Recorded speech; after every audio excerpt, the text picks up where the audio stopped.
Pemirsa, Presiden Prabowo Subianto menargetkan program makan bergizi gratis atau MBG dapat mencakup seluruh anak di Indonesia pada akhir tahun 2025.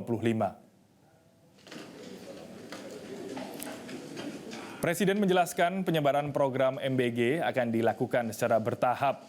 Kini MBG telah berhasil memberi makan 650.000 anak di Indonesia sejak diluncurkan 6 Januari lalu. Selanjutnya, Presiden menyebut program ini akan dirasakan 6 juta anak pada bulan Agustus mendatang. Selanjutnya pada bulan September, program ini akan menyentuh 15 juta anak di Indonesia. Presiden meyakini pada akhir tahun 2025, program makan bergizi gratis ini dapat mencakup seluruh anak di Indonesia. Kriteria selanjutnya adalah harus mengarah kepada swasembada pangan dan swasembada energi. Kita harus mampu memberi makan kepada seluruh rakyat Indonesia. Akhir 2025,